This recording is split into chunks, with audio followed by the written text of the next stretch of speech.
bienvenue dans Parole de femmes. Nous parlons du changement, des nouvelles saisons, des pas de foi.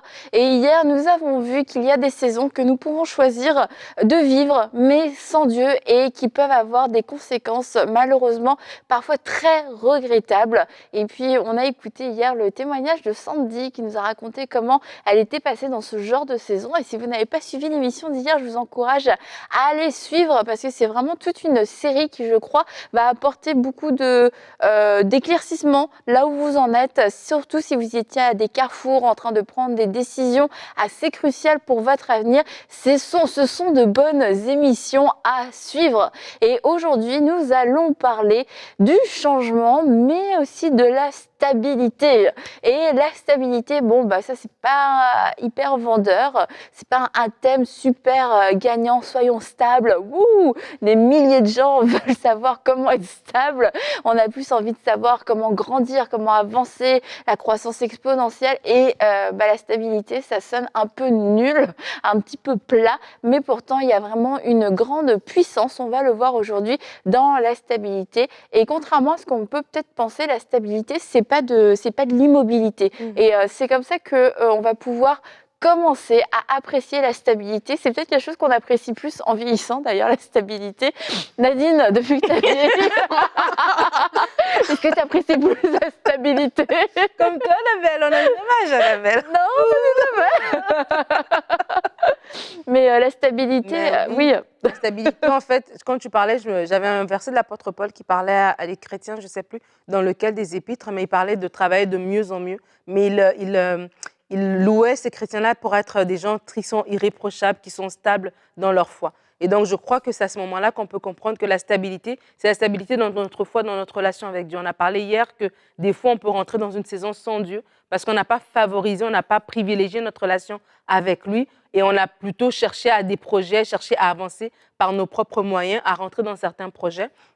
Mais lorsqu'on comprend qu'on doit faire les choses avec le Seigneur, donc du coup, je suis stable dans ma foi. Je grandis dans ma foi, je suis stable à ce niveau-là. Et cette stabilité-là me permet de continuer à avancer. J'avance dans des projets, certes, mais dans ma vie spirituelle, je suis quelqu'un qui est ancré, en fait, qui est affermi. Et ça me permet de faire des choses. Ça me permet de rentrer dans des nouvelles saisons. Ça me permet de vivre des changements. Je peux vivre des changements, je peux faire des choses extraordinaires, mais ma vie de foi, elle reste stable, elle reste affermie, en fait. Et je crois que c'est ça, des fois, où le bas blesse, c'est qu'on avance, on avance, on avance. Et parce qu'on avance, on délaisse notre vie de foi. Mais si notre marche avec le Seigneur est stable, elle est affermie, elle est comme cette maison qui est bâtie sur le roc, alors même si on vit des changements, même des fois négatifs, que la vie peut nous amener, on va quand même pouvoir les vivre, et on va quand même pouvoir continuer à avancer tout en restant stable. J'aime beaucoup ce que Annabelle, tu disais que la stabilité, c'est pas l'immobilité, tout simplement parce que effectivement, dans la marche avec Dieu, alors qu'on parle de changement, de nouvelles saisons et tout, en fait, on est appelé à grandir. Mais la stabilité, comme tu as dit Nadine, mais ça va rester dans notre attachement à Dieu. Mais en même temps, l'attachement doit être constant, doit être stable, mais l'attachement va produire une croissance. Donc, c'est tout un jeu, en fait, à l'intérieur. Et j'aimerais dire aux personnes qu'en fait, au-delà des projets, je le dis parce que quelquefois, justement, Dieu te donne une parole. Comme on a vu, Dieu te donne une parole, tu commences tu rentres dans la saison, mais après, c'est souvent comme si on oublie Dieu quand on est dans la saison et on commence à se remplir d'activités et tout qui ont trait au projet que Dieu nous a confié. Donc, c'est facile d'avoir une excuse comme quoi, ah non, je suis en train de faire ce que Dieu m'a demandé de faire parce qu'effectivement, j'ai reçu une parole. Mais en fait, quand Dieu nous donne une parole, l'idée, c'est que on aille jusqu'au bout du projet avec lui. Et c'est ça aussi, là, on va retrouver notre stabilité. C'est que de A à Z, dans le projet, on est avec lui. On n'est pas avec lui juste au début de la nouvelle saison. Et puis après, dès qu'on rentre dans la saison, on se concentre peut-être sur ce qu'il a dit, mais plus sur lui. Mais on est vraiment avec lui tout le long. Donc, c'est important de réaliser que c'est ça, c'est ce qui est attendu parce qu'au-delà du projet en lui-même, Dieu est intéressé par ce que nous devenons. Il y a une transformation qui doit sortir de nous, en fait. Et cette transformation va nous permettre de grandir, dans notre vie spirituelle, dans notre relation avec Dieu, tout en grandissant dans ses plans, dans ses projets. Mais notre stabilité, notre force, en fait, on sera tellement enraciné en Dieu. Et c'est là où se trouve notre constance, en fait. Mhm. Et comment enraciner, c'est quelque chose, l'enracinement, c'est quelque chose qui prend longtemps en fait. Et c'est sûr qu'aujourd'hui, on court après le temps et on a envie d'avoir des solutions rapides. Et il y a une certaine sagesse qu'on peut avoir pour nous faire gagner du temps, mais quelquefois, ce sont des raccourcis qui au final vont nous faire perdre du temps. Et avec Dieu, il n'y a pas de raccourcis. Il y a de la faveur, il y a de la bénédiction, il y a des accélérations divines, mais nos raccourcis à nous, en général, c'est pour éviter des choses que nous, on n'a pas envie de vivre.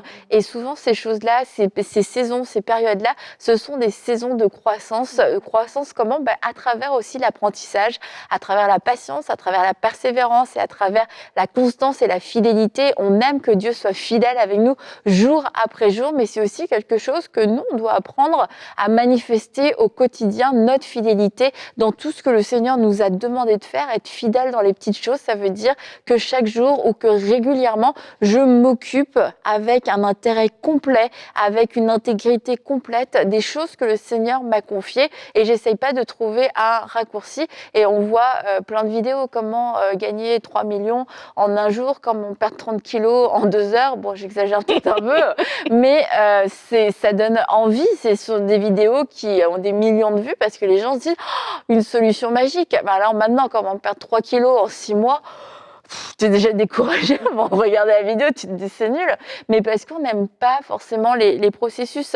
Et il y a ce verset dans Proverbe que moi j'aime beaucoup, il n'y a pas de bénédiction durable sur une propriété acquise d'emblée avec précipitation. Et je crois que c'est quelque chose qu'on doit chercher, c'est cette bénédiction durable. C'est pas quelque chose qui nous fait plaisir, c'est un peu comme un enfant, tu as un jeu et puis il est à fond, il joue, il déballe et puis au bout d'un jour c'est fini. Là, c'est comme il s'en est déjà lassé et trop souvent on peut ressembler à ça, à des enfants qui nous lassons des choses parce qu'on cherche des raccourcis plutôt que d'être dans cette constance où on est en train de construire avec Dieu quelque chose de durable. Et il y a quelque chose que je trouve vraiment qu'on doit comprendre, que moi j'ai compris à un moment donné dans ma vie, c'est Bravo Nadine. c'est qu'on continue d'avancer en fait. Et des fois, on a l'impression qu'on n'avance pas, mais on est en train d'avancer. Et vraiment de changer notre regard par rapport à ça, si on est en train de rechercher des raccourcis et on ne comprend pas que le temps de préparation, le temps qui semble lent, c'est quand même un temps qui s'écoule, il y a qu'un travail qui est en train d'être fait. Dieu ne nous met pas là parce qu'il s'amuse à nous voir souffrir, il s'amuse à nous voir laisser les années passer. Si on le tient par la main, on sait qu'il nous a appelés, on sait qu'il nous a confié tel ou tel projet, comme on parlait depuis le début de la semaine, c'est qu'il nous conduit aussi. Et ce n'est pas des temps de stagnation, ces temps de stabilité-là, ce n'est pas des temps de stagnation. Et vraiment, j'encourage les gens à penser comme ça. Des fois, on a une vie de famille et on méprise notre vie de famille parce qu'on a l'impression que je dois aller plus vite, tout le monde est en train d'aller plus vite, etc. Mais alors que je prends soin de mes enfants, alors que je suis là pour mon mari, alors que je suis là pour mon épouse, alors que ça semble être un temps silencieux presque, mais je suis quand même en train d'avancer. Et je crois que lorsqu'on a on met nos priorités aux bons endroits, on va pouvoir avancer de façon qualitative. On va vraiment pouvoir faire des bons, j'ai envie de dire, et ça va vraiment... Nous osons faire des bonbons. Arrêtez, Merci Aurélie de nous ramener. Oui, saisissez-vous, tu peux continuer, Nadine. Et ça va vraiment, non mais c'est vraiment important. Surtout aujourd'hui, on a l'impression que tu regardes tout le monde et tu veux forcer. On a parlé hier de se lancer, de rentrer dans des saisons sans Dieu, ou même encore aujourd'hui, ce que tu es en train de dire, et tu veux foncer, mais de se dire en fait, quand Paul dit à ces chrétiens, il parle de Pierre et des autres, des apôtres comme étant des colonnes dans l'Église, ils ont compris leur mission. Ils ont avancé. Ces gars-là, ils ont propagé l'Évangile. Mais tout en faisant ça, ils étaient stables. Ils étaient stables dans leur relation avec Dieu. Ils étaient stables dans l'Église comme étant des piliers. Et dans cette stabilité-là, ça ne les a pas empêchés d'avancer, en fait. Donc, c'est important de comprendre ça pour ne pas prendre des raccourcis, pour ne pas sortir du plan de Dieu pour nous et de regretter par la suite, en fait. En fait, il faut accepter deux choses. Il faut accepter le processus de Dieu et il faut accepter les méthodes de Dieu. Et c'est ça qui va aider, en fait, dans cette croissance-là. Le processus de Dieu, c'est ce qui va permettre tout simplement mais d'avoir une bonne progression, je vais dire ça comme ça. Très souvent, comme j'ai pris le cas tantôt, mais il y a des personnes, vraiment, Dieu a vraiment parlé. Et moi, parfois, ça m'interpelle. Parce que Dieu a vraiment dit quelque chose sur la vie de ces personnes-là, mais il y a des raccourcis qui ont été pris, comme on a dit, où la personne a commencé, mais peut-être trop tôt. La personne n'a pas suivi le processus par lequel Dieu voulait que la personne passe pour arriver là où cette personne devait arriver. Donc, la personne a comme devancé son temps. Elle n'a pas été stable dans l'écoute du Seigneur. Et souvent, c'est ce qui manque. C'est comme ça qu'on voit même parfois des ministères prématurés parce que, oui, il y a une parole qui a été donnée. Ça veut dire que la personne va rentrer dans une saison, mais cette personne n'a juste pas suivi le processus, en fait. Et puis, la parole a été donnée, on s'est précipité. Et puis, voilà, ça a créé des ministères prématurés. Maintenant, il y a aussi des méthodes de Dieu, parce que parfois, Dieu va te dire quelque chose, mais demande-lui, comme Marie, comment cela se fera-t-il? Et je trouve que c'est une question qu'on ne pose pas assez, parce qu'il faut avoir un comment dans tout ce qu'on doit faire. Pareil, ça va éviter de faire les choses de manière précipitée. Le comment, c'est ça qui va te garder dans la posture où, voilà, même quand les choses semblent ne pas aller dans ton sens, tu as cette stabilité-là, en fait, tu tiens ferme parce que tu es focalisé sur Dieu. Le comment, c'est ce qui fait que quand, comme tu dis, tu es peut-être dans le stade où tu es en train de bâtir ta famille et tout, et il y a une parole à l'intérieur de toi, il y a des choses qui parlent à l'intérieur de toi et qui te permettent d'avancer, qui te permettent de toujours y croire, parce que tu as entendu le comment auprès de Dieu. Quand tu n'es pas dans le processus ou les méthodes, tu peux avoir reçu une parole. Il y a cette saison qui est là, toute ouverte devant toi, mais il y a de fortes chances que la chair rentre là-dedans et là, ça crée de l'instabilité et de l'inconstance au final. Vas-y, Hélène. Non, j'allais juste rajouter par rapport à ce qu'Aurélie disait que j'y pensais pendant qu'elle parlait. J'ai eu à avoir une construction de maison, de A à Z. Et en fait, dans une construction de maison, tu te rends compte à quel point il faut creuser très profond pour faire la fondation.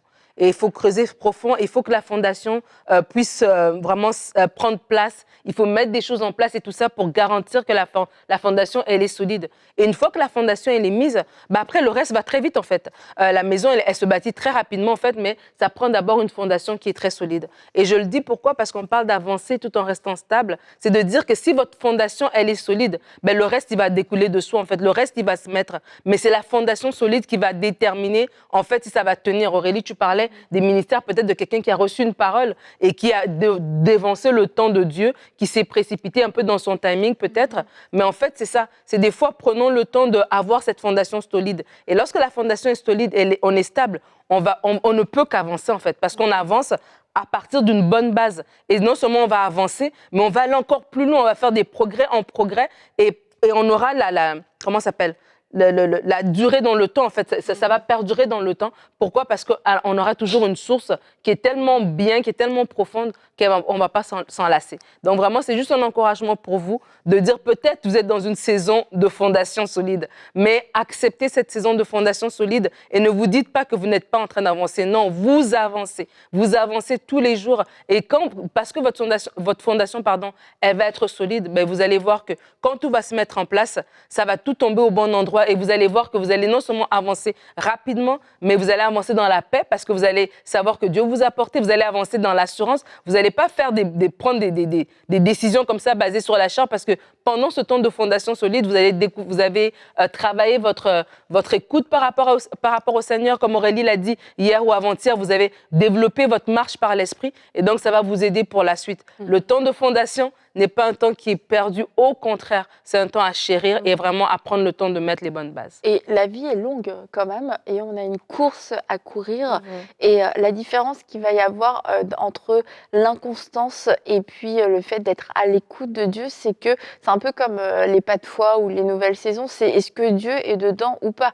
L'inconstance, c'est le fait de changer de rythme selon nos propres désirs parce que je suis fatiguée, parce que j'en ai marre ou parce que je trouve que ça va pas si vite, du coup j'accepte accélère, mais en fait, le rythme de Dieu peut sembler de l'extérieur être de l'inconstance parce que le rythme de Dieu, c'est pas une vitesse de croisière du début à la fin. Dans cette course, il y a des temps d'accélération, des temps de repos, mais c'est sous l'impulsion du Saint-Esprit. Et c'est ça, en fait, qu'on doit reconnaître, c'est se soumettre à l'impulsion du Saint-Esprit pour reconnaître quel est le rythme de Dieu. Et c'est un petit peu aussi cette course qu'on doit courir toute notre vie. C'est un petit peu comme sur une route, en fait. On passe pas notre vie à rouler sur une autoroute. Tous les points A à point B, c'est pas sur une autoroute. On doit passer par des petits chemins, on doit passer par des ponts, on doit s'arrêter, il y a des feux, il y a d'autres voitures. Et du coup, il y a toute une signalisation qui est mise en place. C'est pas un monsieur qui un jour s'est levé, ah, je vais pourrir la vie à tout le monde, je vais mettre des stops et je vais mettre des feux. Sur la route, c'était aussi pour annoncer certains dangers, pour réguler la vitesse dans des endroits où c'est dangereux de rouler plus vite, trop vite.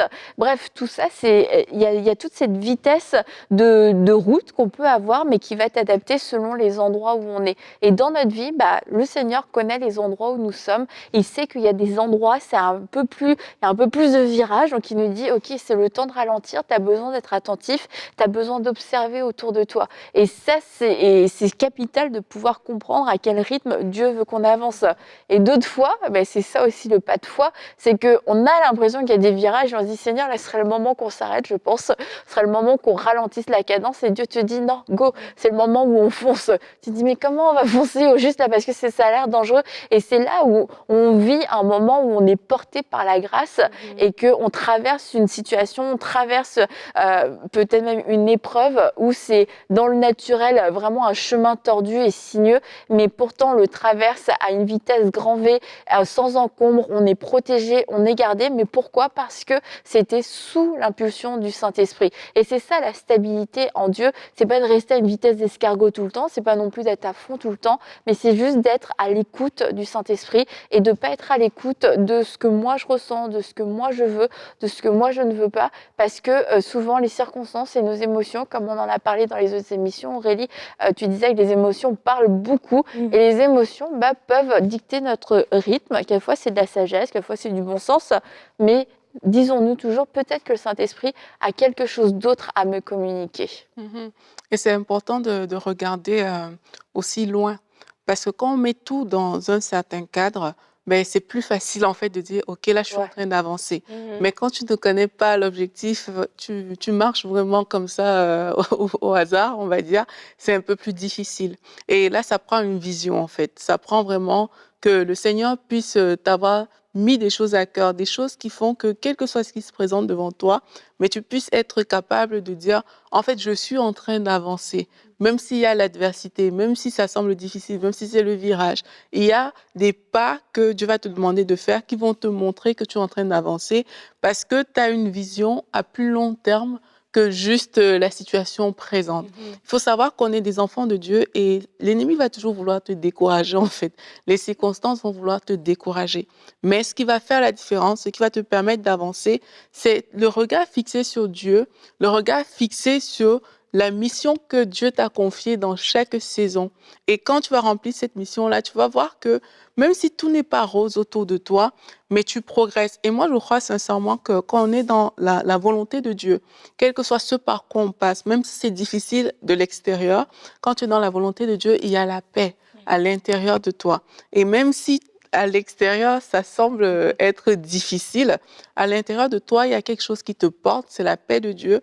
Et cette paix-là te donne de voir les choses différemment. Tu ne seras pas perturbé plus que ça, en fait. Il y aura peut-être des tensions, tu vas sentir que sur le plan physique, c'est difficile, c'est pas évident, mais à l'intérieur de toi, il y a une force qui va germer, qui va te permettre de braver ces choses. Donc, voyons avec le regard de Dieu. Le regard de Dieu te donne de voir vraiment beaucoup plus loin que ton simple quotidien. Et ça fait également une différence pour avancer et pour tenir de façon stable. Et vraiment, moi, mon encouragement, c'est aussi pour les personnes de juste s'accrocher au Seigneur. Quand Aurélie parlait, je pensais à Abraham. Lorsqu'Abraham a réussi sa promesse, la Bible nous dit que l'accomplissement est venu beaucoup plus tard. Et à un moment donné, Abraham doit aller en Égypte. Et il dit à sa femme Sarah, dis que tu es ma sœur, comme ça, on va me laisser tranquille, on ne me fera pas de mal. Mais plus tard, on voit un Abraham qui est prêt à sacrifier son fils. Et je vois que dans la vie d'Abraham, même sa relation avec Dieu, il y a une progression. une saison où est-ce qu'il aurait pu avoir peur, il aurait pu être...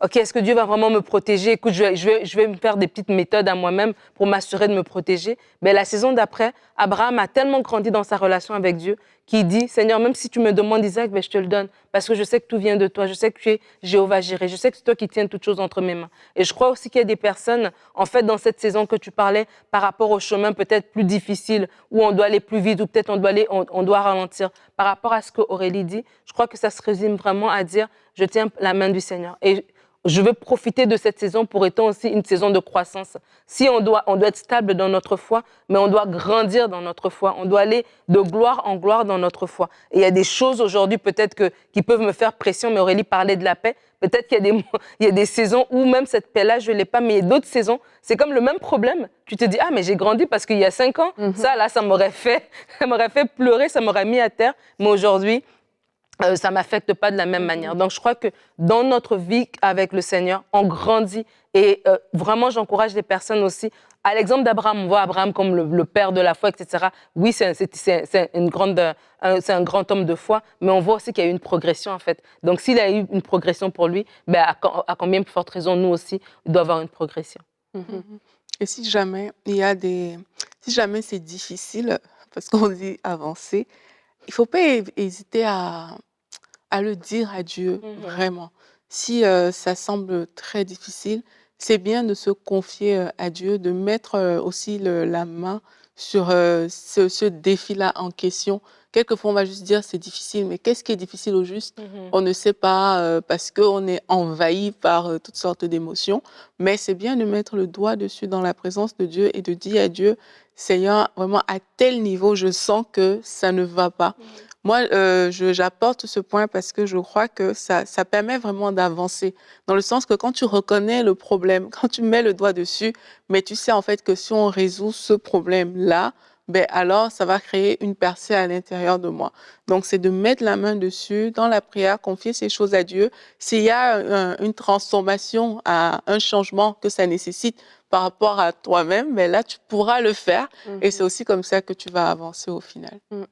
Donc, la constance, la stabilité, eh bien, c'est finalement les meilleurs facteurs pour pouvoir s'assurer une croissance durable, pouvoir vivre tout ce que Dieu a prévu pour vous sans qu'un jour ce soit oui, un jour ce soit non, un jour j'y crois, un jour j'y crois pas. C'est cette constance dans la foi, cette constance dans la démonstration aussi de notre foi. Et comme Nadine l'a dit, il y a des choses, ça fait 5 ans, on est face à la même situation, il doit y avoir eu un changement. Et quand à chaque fois on est obligé de repartir à zéro parce que nous ne sommes que monts et vallées, eh bien c'est fatigant. Et au final, ça demande beaucoup d'énergie à chaque fois pour remonter. Alors je vous encourage à renoncer au spectaculaire, renoncer à tout ce qui semble faire un boom immédiat et à rechercher la croissance, la stabilité. C'est vrai, c'est moins spectaculaire, mais sur le long terme, c'est ce qui va porter beaucoup plus de fruits. Et EMCI, c'est aussi une œuvre qui a su être travaillée dans la constance et dans la persévérance. Et il y a des choses, vous voyez peut-être les émissions et vous dites « Ah, waouh, c'est super !» Mais derrière chaque émission, c'est plein de choses qui demandent énormément de constance, énormément de stabilité, fichier après fichier, vidéo après vidéo, montage après montage, émission après émission. Et c'est une émission qui finalement a constitué une grille, qui finalement a constitué une chaîne de télé dont la diffusion inonde toute la francophonie, mais derrière tout ça, c'est tellement de constance, tellement de fidélité. Ce sont des gens qui, jour après jour, se lèvent, viennent au travail, travaillent de tout leur cœur, font ce qu'ils ont à faire, des petites et des grandes tâches. Et c'est comme ça que EMCI a connu sa plus grande croissance. C'est à travers un travail régulier, il y a un travail constant. Il y a eu des temps où le Seigneur a dit « Go, allez-y » et ça a été des temps d'accélération à tous les niveaux, accélération de travail, accélération dans la récolte aussi, mais il y a eu des temps aussi où le Seigneur, où ça pouvait nous sembler aller pas assez vite, mais pourtant Dieu est en train de préparer des temps où nous allions pouvoir avancer, des temps où nous allions pouvoir récolter certaines saisons qui semblaient peut-être plus dans l'ombre, où il n'y a pas grand-chose qui se passait vu de l'extérieur, mais à l'intérieur, il y avait tout un travail qui se faisait. Alors, vous voyez, Dieu a pu faire de la vision dont j'ai parlé hier ou avant-hier, que Michael a reçu au fur et à mesure du temps, au bout de 19 ans de constance et de fidélité. Vous voyez ce que Dieu a pu faire, ce que Dieu a pu construire. Et c'est un exemple de ce que Dieu fait à travers la stabilité. C'est un exemple de ce que Dieu veut faire aussi pour vos projets et pour vos rêves, pour les choses qu'il a mises dans votre cœur. Alors, je vous encourage à être courageux, à marcher, ne pas vous fatiguer, à courir et ne pas vous fatiguer, mettre votre confiance en lui. C'est lui qui renouvelle vos forces. Et encore un grand merci à vous qui avez été aussi fidèles dans vos dons, fidèles dans vos offrandes, fidèles dans votre soutien mensuel. Un grand merci à vous pour votre générosité, mais aussi votre intégrité dans ce que vous aviez promis de donner au Seigneur. Vraiment un grand merci. Vous avez fait toute la différence dans l'évolution de cette œuvre. Et merci aux 5000 semeurs, en tout cas aux 5000 premiers semeurs et aux futurs semeurs. Un grand merci encore à vous pour votre fidélité. Et vous pouvez aussi devenir un semeur en allant à l'adresse qui s'affiche juste en dessous. Et on va se retrouver demain pour une prochaine émission de Paroles de Femmes.